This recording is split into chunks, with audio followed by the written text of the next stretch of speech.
L'histoire a commencé, les Art Jammers, d'abord, c'est qui?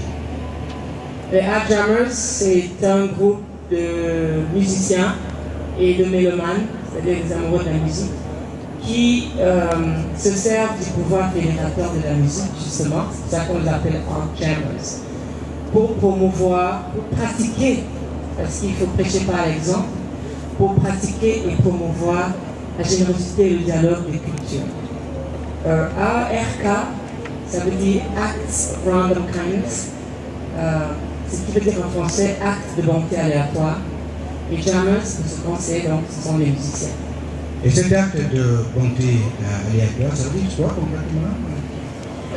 Si vous arrivez à un péage, par exemple, vous payez pour vous et vous payez pour les 3-4 voitures derrière vous, c'est un acte de bonté aléatoire. Vous payez sans demander votre reste. Voilà, vous avez fait quelque chose de sympa pour des gens que vous ne connaissez pas, sans rien attendre en retour. Et c'est exactement ce qui se passe avec les Art Jammers. Avant d'inviter les Américains d'origine camerounaise à venir connaître leur pays d'origine, nous avons une série de programmes aux États-Unis. On n'a pas commencé par faire un Sexual Connection Program.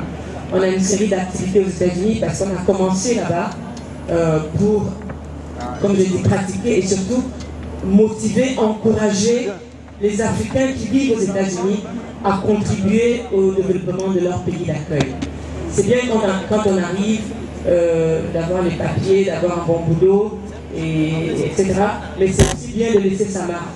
Et l'Africain, dans son essence même, c'est quelqu'un de généreux, hein, je pense. Hein. Le Camerounais. Là, vous revenez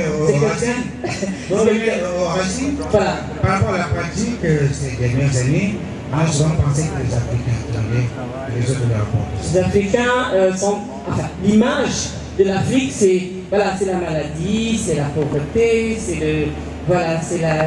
la guerre, c'est tout ça.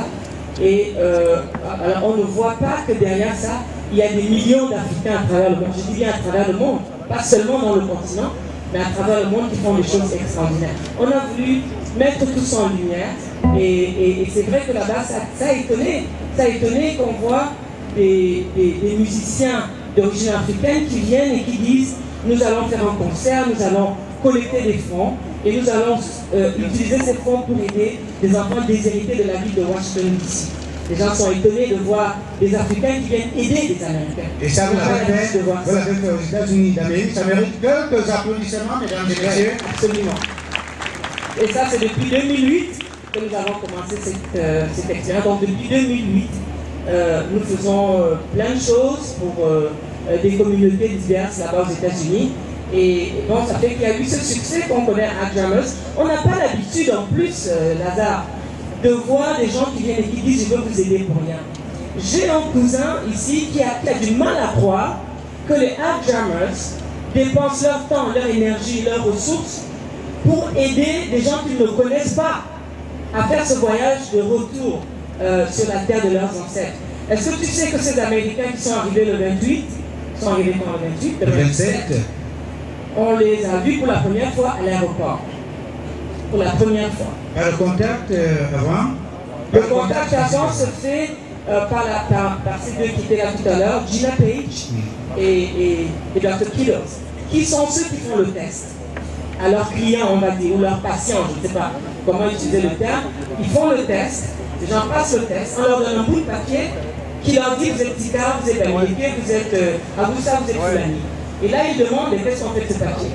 Et c'est là que Gina Page nous contacte. Voilà, nous avons tel et tel d'origine camerounaise.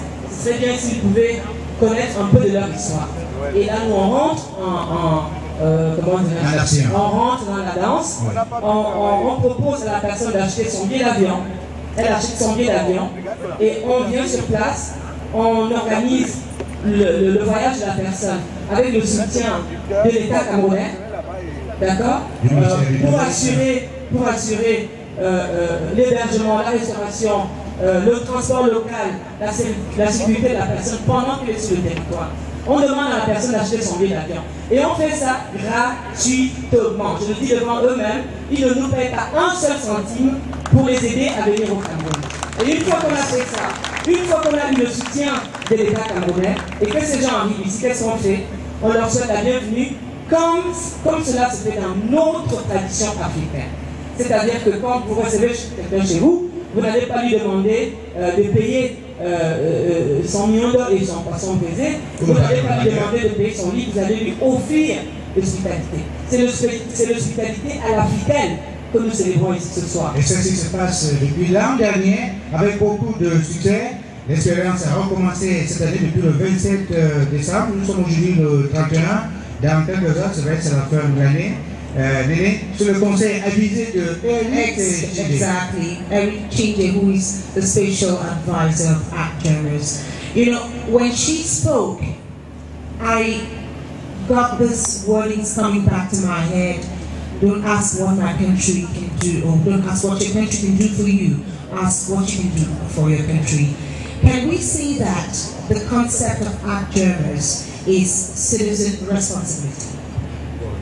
I have to apologize for my voice. It's been 5 So welcome home, brother. hectic days and